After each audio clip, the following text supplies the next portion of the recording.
আমার যেমন রাজীবের সিটি তো জানা যায় না। না রাজীব ভাই না, মান বাইরে এনে মানে ভোলা ভোলা ওই তো ভোলা ভাই বরিশালের আপনার দেখা যায় যে অ্যাডভোকেট জয়নাল আবেদীন আর লিমা পাও যে এর যে এটা বরিশাল 3 মুলাদি করছিল। হ্যাঁ মুলাদি বাবু ওইখানে সেলিমা রহমান থেকে সেলিমা রহমানের অবস্থান ভালো। ভালো, কিন্তু সেলিমাবাদ থেকে আবার সেলিমার যে দল করে মানে উপজেলার চেয়ারম্যান, উপজেলার সিঙ্গার সভাপতি সত্তার খান, হ্যাঁ আবার সবচেয়ে বেশি সত্তার খান, হ্যাঁ জয়নাল আবেদীন এমনকি এর থেকে সেলিমাবাদ থেকে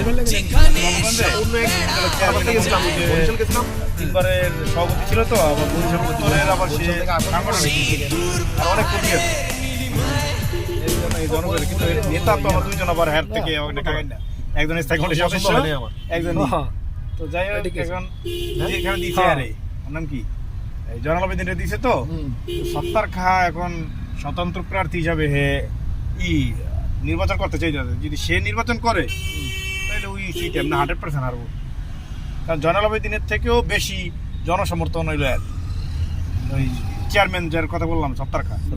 ঢাকা থেকে মূলত সত্তার খা কিন্তু মূলত এর সেলিমা পারলো, সেলিমা পাতো আর নির্বাচন করতে পারে না, সে স্থায়ী কমিটির সদস্য না।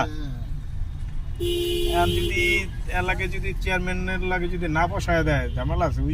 ওই আসন আর কি এমন একটা পর্যায়ে হয়ে গেছে যে জামাতের প্রায় যারা ভোট দিতে যাইবো, আমি কিন্তু টোটাল ভোটারের কথা বলি না, যারা ভোট দিতে যাইবো ইচ্ছুক এরকম মনে করেন 40% ভোট আছে এর জামাতের হয়ে গেছে, তাহলে 60% ভোট বিএনপির আছে। না না ঠিক আছে, তাহলে 60% ভোট যদি বিএনপি থাকে সেই ক্ষেত্রে যদি সত্তার খা দাঁড়ায় তাহলে 30% হয়ে যাবো ভাই, বুঝছেন? তাহলে তো জামাত তো এমনি অনায়াসে জিতে যাবো, আর জামাত তো চাইতে যাতে সত্তার খা দাঁড়ায়।